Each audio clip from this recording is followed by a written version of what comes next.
Our protagonist talks about the fact that he was born in an ordinary family, ordinary, but very good, went to school, studied, and lived normally.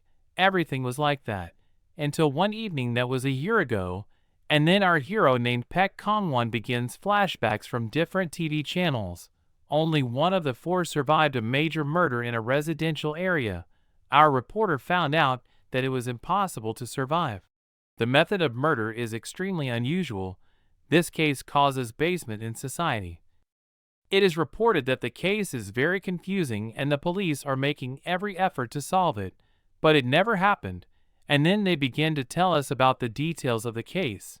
While he is on a chair in the hospital, a woman approaches him, who takes him by the hand and gently squeezes his hand. He was the only one of the relatives who volunteered to take care of him, regardless of any difficulties that might occur, but everything went in one place again. We see how Peck dropped a tray with a plate of rice with various vegetables falls to the ground. The vessel cracks from such a fall and the fragments fly around. The aunt immediately began to call the doctor and asked Kongwon what was wrong with him. He began to complain of incredibly severe pain in the eye. He begins to speak directly about the fact that his eye hurts very much. He did not know what could be caused by it, and they just waited for the doctor. We are already transferred to the doctor's office, where he reports that judging by the results of various examinations, everything is in order with the eye, and perhaps these are the consequences of intense mental stimulation, and those strange things that Kongwon saw were only hallucinations. The aunt was worried would not affect it, but the doctor convinced her that after recovery, everything would return to normal. However, Kongwon himself understood that no, it was not as simple as the doctor said. He sat as if he already understood what was really happening. After all, he realized that what he was seeing was definitely not hallucinations. A huge monster standing behind the doctor, with a very frightening look, and a strange sign on his right eye. When he sees it, only he sees it too. However, he could not explain it logically, so he kept silent. He began to wonder where it could come from. If before his eye was all right, and now he sees all sorts of wickedness, if you can call it that. He remembered that this was the place where that man had touched before he died. He wondered how it could be connected, and yet he found an explanation. He thought and understood that he seemed to be cursed, although he had no idea when the eye would return to normal. But the biggest problem was, he is abruptly approached by some person calling out to him, and convinces him if he is exactly Baek Kavon. Kavon himself did not know who it was, and what he wanted.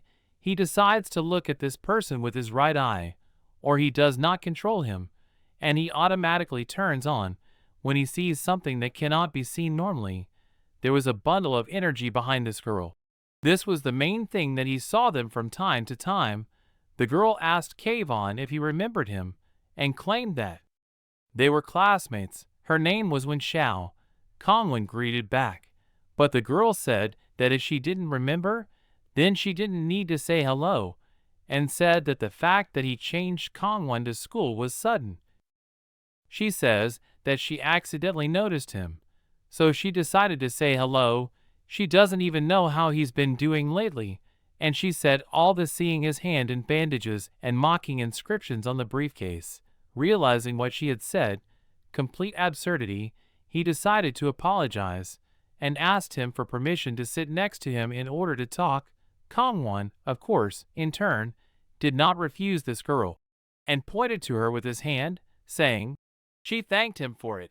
Our hero decides to call these entities on people that he periodically sees, the so-called phantoms, since ordinary people do not see them. He also found out that phantoms stick to people, but so far he has not understood for what reasons. However, what he can say with certainty, his thought is interrupted a little. He asks how she feels, because she doesn't look well. She replied that she hasn't slept much lately, saying that she may be tense because of the exams that are about to begin. Kongwon's thought continued, the phantoms pull the life force out of their victim. In the long term, the carrier will become weaker. Perhaps it will even lead to death. Some doctor comes to Pak, saying that he will now be. He introduces himself as Xiao and says that he can be contacted by Dr. Zhao.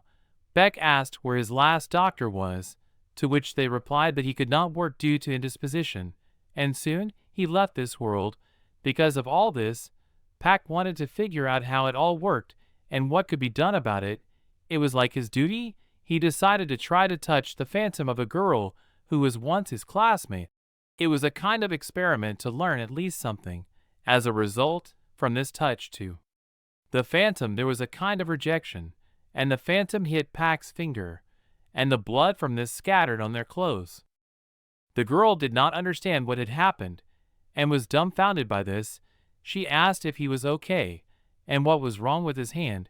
He replied that everything was fine, and told her not to worry. He gestured to her not to scream like that, and not to attract too much attention, which they did not need, because the wound was insignificant, and it was not worth raising a noise.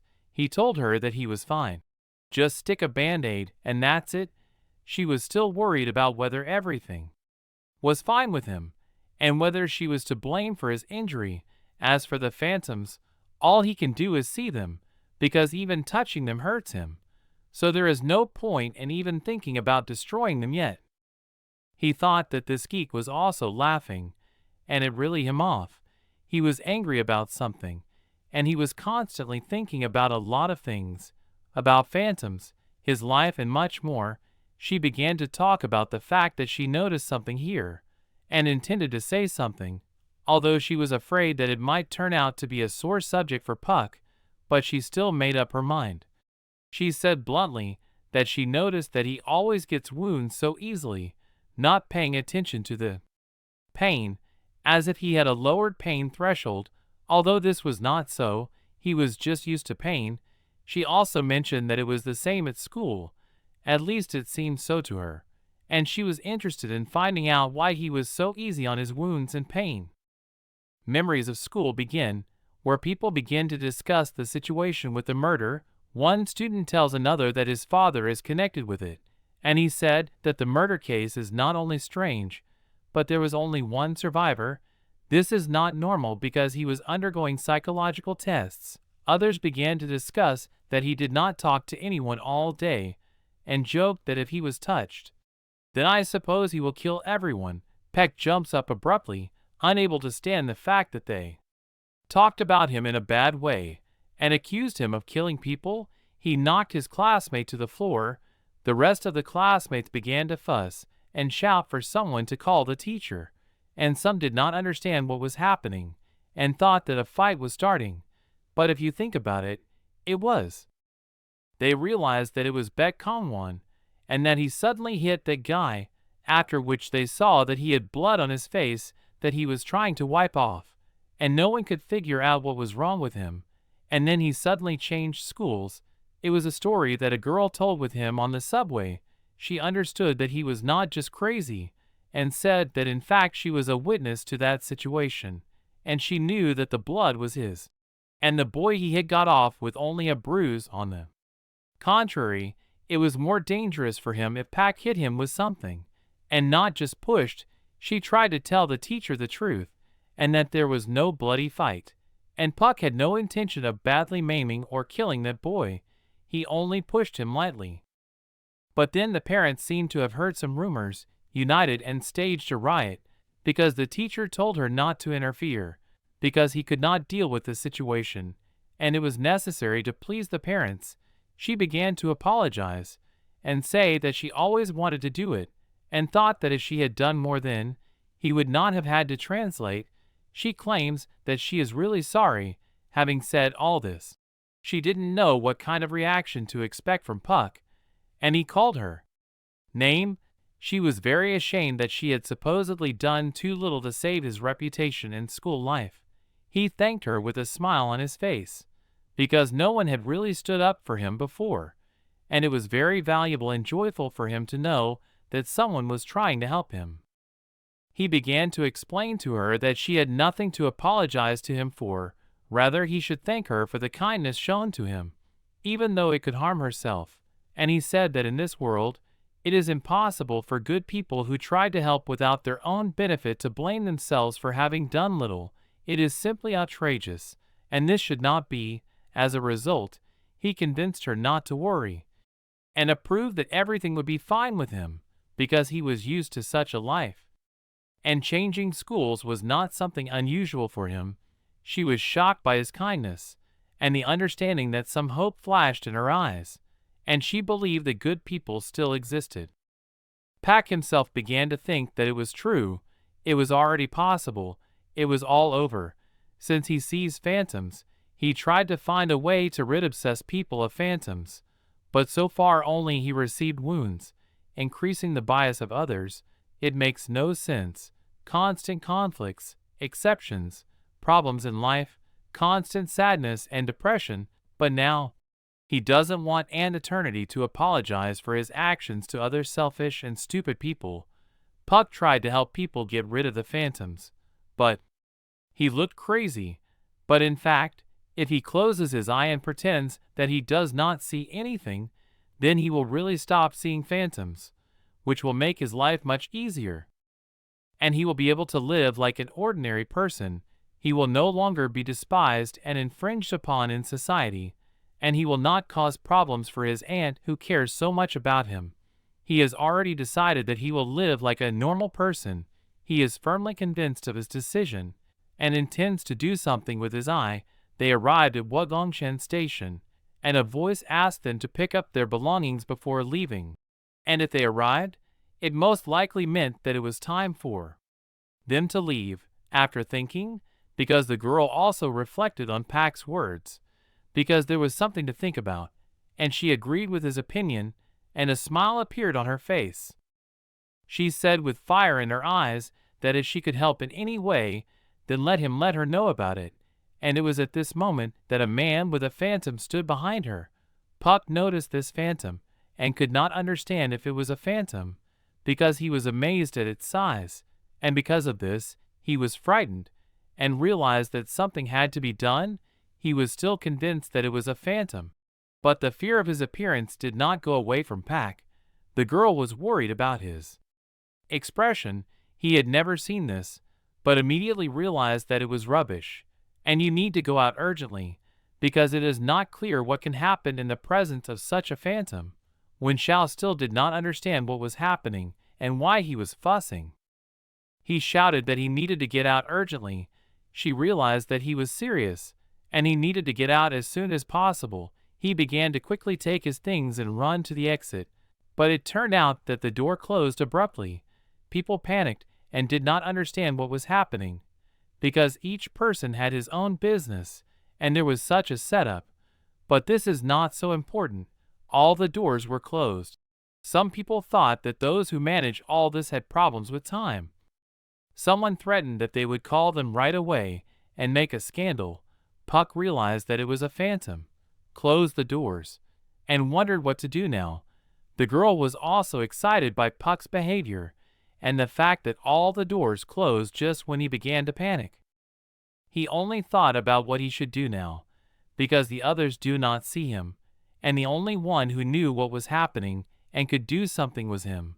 But what should he do? He realized that the phantom was clearly trying to trap everyone and enslave all people, as he did with this poor man who was literally dying from him. People began to worry that it was strange that they had not yet moved, but they did not know that a more serious problem awaited them here, which could complicate their whole life. The phantom wasted no time, and began to disperse throughout the car, and the first drop fell out, which was supposed to be the beginning of the enslavement of the whole car. The man standing under this drop was on the phone with someone, and asked to say that he would be late because of a subway breakdown, and he could not do anything about it. He also wanted to add something else, but a drop of that phantom fell sharply on his neck, which meant that the changes in this man would not be long in coming, and he would no longer be the same. Because of this, he dropped his phone, which fell right on the floor in the car.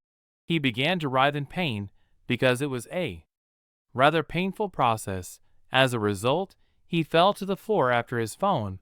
All people immediately began to panic what was happening, that the person became ill, and you need to call a doctor.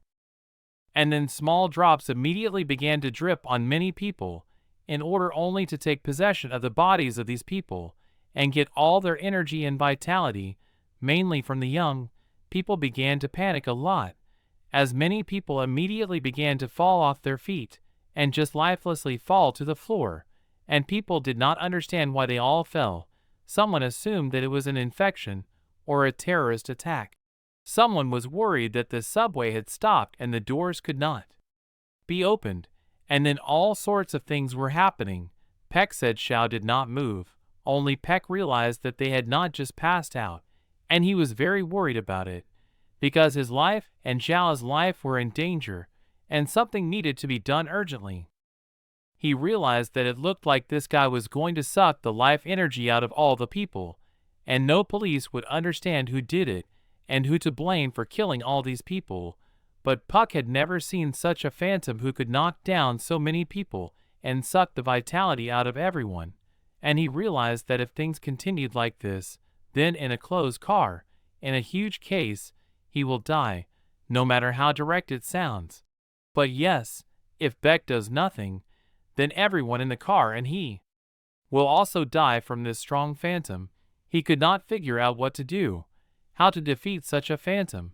If before he could not even touch small phantoms with his finger, then he would not win this even more so. He came up with some option, and what if he used an analog, then that he had a plan? This already meant that they had at least some chance of salvation, and he wanted to use the phantom that was on Xiao, because it's not for nothing that they say they knock out a wedge with a wedge, and really everything could work out, because if he can't influence them, then they definitely can. But he was so frightened by this phantom that he became incredibly small, although he was so huge and formidable in appearance, but apparently it was all just a farce, and he is a weakling. Puck heard a loud cry of the word mom. He guessed what he could see, and was just afraid to turn his head, because he was already depressed by the whole situation. And then, at the end of the corridor, he sees a boy who, with tears in his eyes, asks his dead mother what is wrong with her. All people are shocked by this sight. A man started talking about whether no one would help the child. People began to say that it was dangerous. Suddenly, he was sick with something. People were just afraid for their lives. The boy continued to sit there and cry, realizing that he had lost his mother, but he was a child, and in a stressful situation like this, his instincts of self-preservation were turned off, and Puck himself tried to calm himself, justifying his inaction by saying that there was no point in hurrying, because he had no way he could resist the phantom. After all, he could not even help his classmate, who had only a small phantom, although he wanted to save himself in the same way as now, and save all these people. All the same, the people in this car, including him, will eventually be caught, and nothing will save them, so he should not risk it, and it is better to think about a way to get out alive. Besides, for the sake of his aunt, he must be ordinary, so as not to cause her another trouble that spoils her reputation. At this time the drop from the phantom was already beginning to come off and fall. Puck could not resist the sight of the child, realizing that only he could save him now, and rushed to grab him before the drop fell on him. He flew through the car like a hero. He decided that he didn't care about the ordinary, and the child's life was more expensive. He simply would not forgive himself for the fact that he could save him, but did not do it to save his life. His principles simply would not allow him. He realized that if he had jumped after the boy a second later, this drop would have already fallen on his neck, and would soon have sucked all the vitality out of him. And all the people on the floor were already without vitality.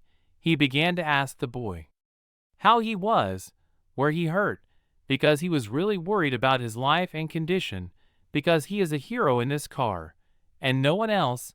The boy threw himself into his arms, so he showed gratitude to his savior, and tried to calm himself because of the loss of his mother, which hit his child's psyche hard.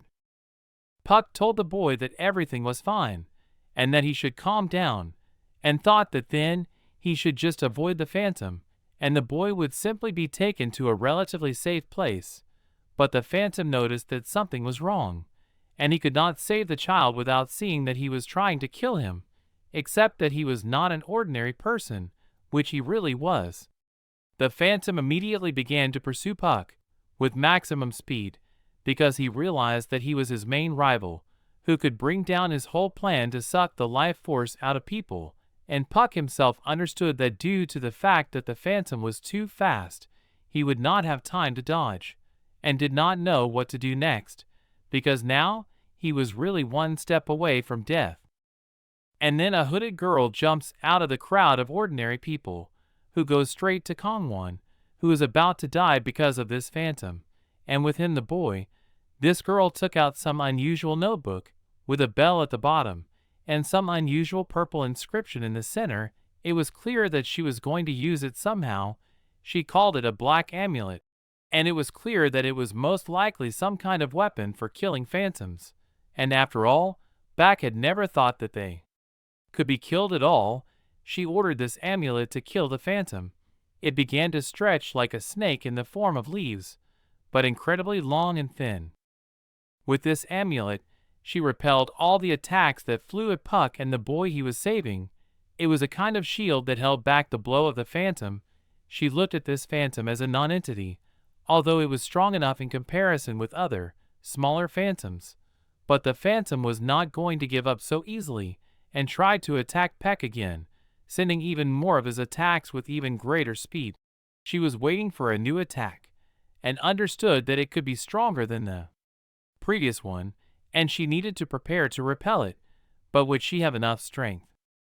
It turned out that she was not trying to defend herself at all, but wanted to destroy the phantom, and thought about whether she had hit, and realized that she had most likely missed. Peck himself was in shock, and didn't understand what had just happened.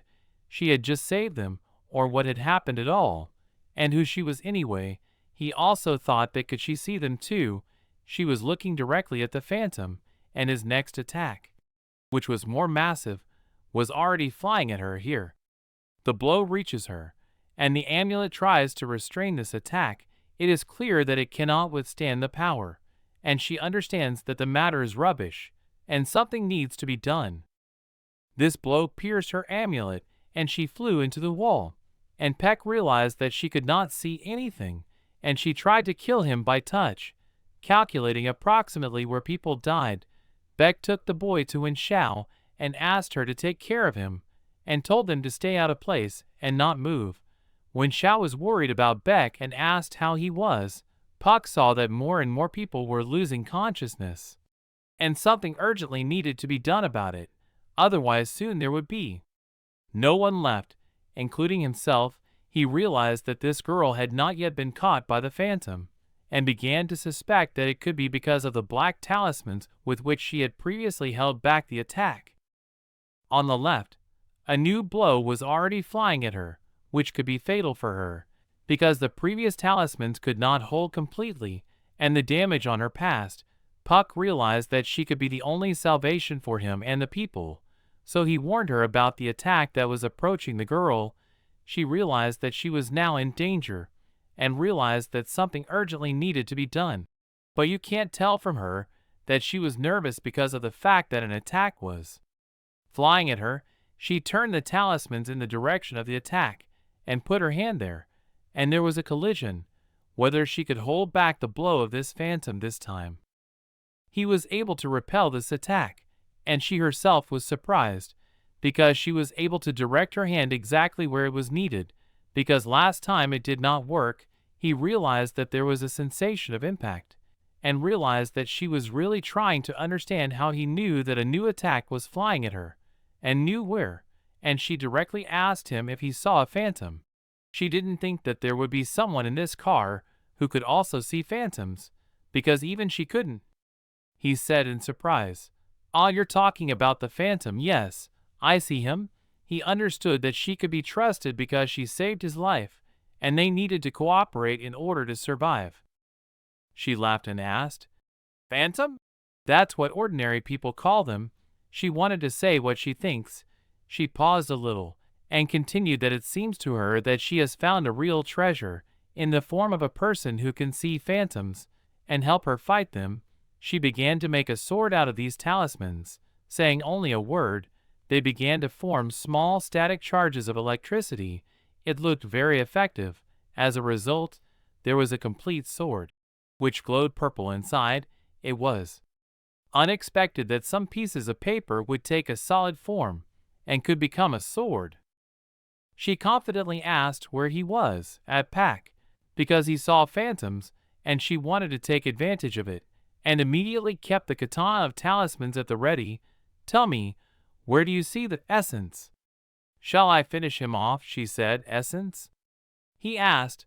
Although he understood that she most likely meant a phantom, she explained that she was talking about what was wrong here, that evil type, and really wanted to deal with him, and it seemed that she would not have enough strength.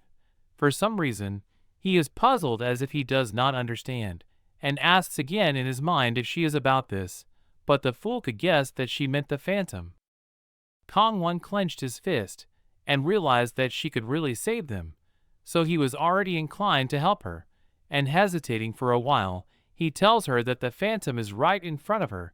He believed in her, and that he can survive, thereby saving a bunch of civilians, and clarified that the phantom was above the man in green, and was located closer to the ceiling, and also that he stared at her as if he wanted to attack again. She, in turn, stood very firmly on the ground. That the dust rose, she became in the so-called stance to defeat the phantom. She called this technique the spiritual blade of the amulet. This name was not some kind of stylish, but simply meant the truth, what the sword consists of. She cut the phantom in half, and Back wondered in his head whether she had destroyed it, whether she had succeeded in defeating this phantom, because he was not weak. After she cut it, the phantom immediately began to let everyone go. Puck wondered if everyone was saved. Was it all over for sure? She said to bye-bye the phantom, and asked him for her stealth attack with a sword from the amulets that had previously only protected her, but had become a sharp blade in her hands. The phantom literally exploded and shattered into pieces, and the person on whom he was sitting simply fell to the ground. Because he no longer had the strength, Puck began to speculate that no, it must be because she couldn't see him. It wasn't a sneaky attack, it was just a blow to where he told her. He looked again with his right eye and was surprised. There was joy in his eyes, that he would live, and no phantoms would kill him. After all, the phantom began to disappear, and Kong-won literally beamed with the realization that everything turned out this way, and he and all the people in the car were now alive, although they could die. She was worried, and wanted to throw out some emotion related to the battle with this phantom now. Clenching her fists, she resolutely took and shouted hooray. How long have I not felt it, the feeling that she defeated the phantom, although not only on her own, but she was still very happy. Puck thought about how it was really amazing that she was able to kill phantoms. She explained that this was her first, and that's why she was so happy. However, he began to think very much about why she has powers. She has a talisman that allows her to kill phantoms, and so on. But with all this, she cannot see phantoms, unlike him, who does not know how to fight them, and it seems that she already knows something about them, and can be useful. She abruptly approached him literally end to end, and stared at him, thinking what she wanted to say, so that he understood her. It was obvious what she wanted to talk about. From this he fell, because he was afraid that she came so close to him. It was too unexpected, and he simply could not stand on his feet. She called him brother and asked what his name was. He was a little nervous, and replied that his name was Baek Kong-won. She replied that it was a good name. She said that her name was Yu Hwajeon. She called him brother again, and said that she wanted to clarify 2 points. She did not perceive him as an equal. The first point she wanted to clarify was that what he saw was not called a phantom, but they were anonymous, and asked him to remember this name so that they would not be mistaken again. She said quietly, Mr. Second, and then thrust her blade directly into the wall of the carriage, right at the will of Pak's head. He didn't understand what was going on yet, because he didn't expect it, and she went on to say that the second point was that she wanted to cooperate with him, and that he would be her eyes, like companions, because she just needed help. And she said that otherwise she would gouge out his eyes and take them for herself. He said it as if nothing had happened, with a smile on her face. As if she had not said anything like that, we are abruptly transported to Pak's memories, how he shouted to someone to answer, asking what happened. It was clear that he was very angry and excited, as well as confused. We watch how Pak sits next to a man leaning against the wall, and sits covered in blood on the floor, and asks why Mom and Dad died, what happened. This man replies that it was him. It was not evident that he felt even a little guilt for what he had done, and he was ready to leave this world at any moment. Puck was not only shocked, he could not perceive this information at first, believe that it was true, and tears flowed from his eyes. With a confused look on his face, this man replied that it was from killing them. He said all this smilingly, without feeling any shame for what he had done, mercilessly killed defenseless people. Kong Won further denies the truth, and does not understand how this can be, and tries to find some logical explanation for all this, because he always found it. This man grabbed him by the back of the head until he understood what was happening, and his head was full of thoughts only about how it could all happen. This man told him to take a good look in his eyes, leaning his forehead against his, and for Pak to realize that he wasn't lying to him, and he really killed his parents. He began to talk about how he saw their flesh tear with his own eyes, heard their pleas for salvation with his own ears, but he did not give them a chance, and tormented them until their death. He was a real madman. With his own hands, with the help of this knife, he cut off their lives. Puck's face gleamed from this knife, and he looked at him with tears in his eyes, realizing that it was he who killed his parents, and he understood that they could not be returned, after which this man said that so he had to confess something to him. Puck couldn't even guess what he meant. His head was stuffed only by the fact that his parents died at the hands of this man. He begins to pass the knife from his hands to Puck's, and Puck is already beginning to understand what he wants to say and what he wants to ask to do, but he pretended not to understand anything, and he lost his mind. The man says that now, does Peck still hate him? Handing the knife into Pak's hands, he wanted the answer to be yes, and Peck stabbed him. He really achieved such a result. He had nothing to live for, no reason, no meaning, only being. Hearing this, Pak still looked at him with a saddened and devastated look, as if he would do what this man wanted and follow his plan. Pak couldn't get a single word, not even a thought. This man understands what state Puck is in now, and even if he kills his parents, he will not kill him. So he said that if he would help Peck for the last time, he was really a madman who had nothing to lose, and these are very dangerous people. Pak couldn't get a single word, not even a thought. This man understands what state Puck is in now, and even if he kills his parents, he will not kill him. So he said that if he would help Peck for the last time, he was really a madman who had nothing to lose, and these are very dangerous people. He begins to pull Pak's hand with the knife in it, right in his direction, so that Peck will stab him with his hands, and after that he will most likely have been haunted by guilt for the murder of this man all his life. Even though he would have thought that he would have taken revenge, he understands what will happen now, but he can't do anything, or to be precise, he doesn't want to, because the thirst for revenge in a fit of rage is stronger than any other feelings, and it's not that it's hard to reason with him, but he doesn't resist what someone else is doing. Puck abruptly wakes up lying on the floor on some blue bedding, and tries to understand what happened and where he is now, because they were in the train car, and he just could not orient himself why he was looking at the ceiling, not in the car. What happened? There were a bunch of victims from the train. Someone said that help was needed. Someone from the Lacha said to carry the patient on the litter more easily, and some asked how people were feeling. Others called an ambulance to report that they needed at least 2 more cars. He was shocked and understood that he was still able to survive, since a certain number of people and some were wounded. In fact, He was glad that they were still able to get out of there alive, although not without difficulties. A man comes up to Puck and greets him. Puck immediately looks at him and realizes that he does not know him, and he was wondering what he wanted from him. Maybe a policeman collecting information, he thought, and greeted back. This man said that finally Peck woke up. He was really happy about it, even though Beck doesn't understand why or who he is or why he's talking to him at all, and Beck didn't ignore the man for long, but then he decided to ask about his name.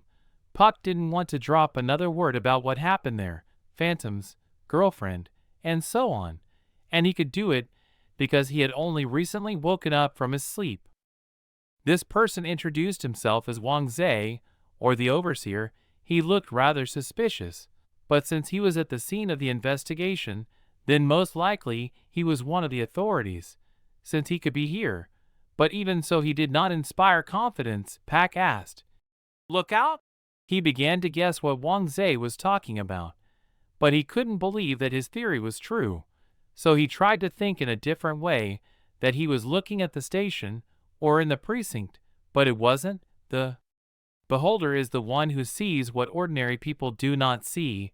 That is, to put it simply, this person has the same ability as Pack, and can see phantoms and other wickedness that ordinary people cannot see.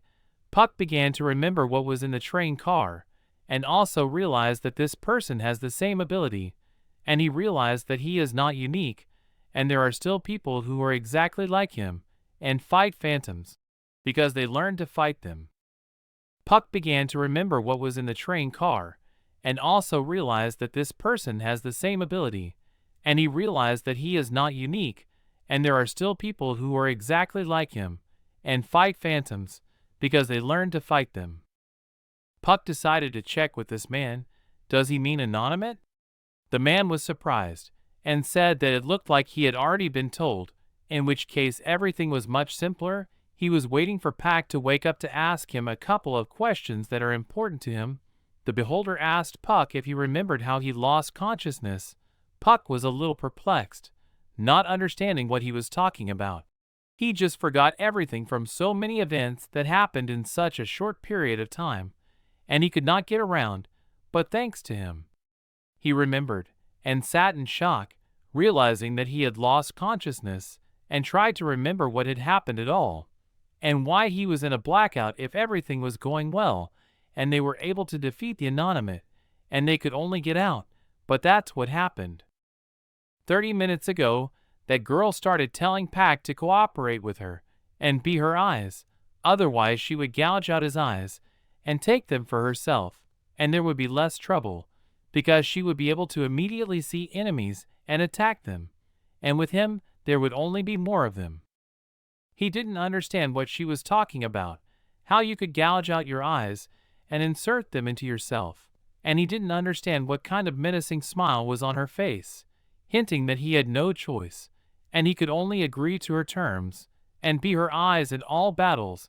Puck thought about the fact that for the first time he was meeting a person who was able to gouge out the eyes of another person without a sense of conscience. He thought about her words to be a partner with her. Her eyes, deal with it together, like a team of heroes. It was hard for him to give an answer. He began to speak to her, but stopped to think, because if he says something wrong, then it can threaten him with either gouged out eyes or death, because she is objectively much stronger than him, who can only see inanimate, and in battles he is a complete zero. And then abruptly someone starts calling this girl and saying why she left her.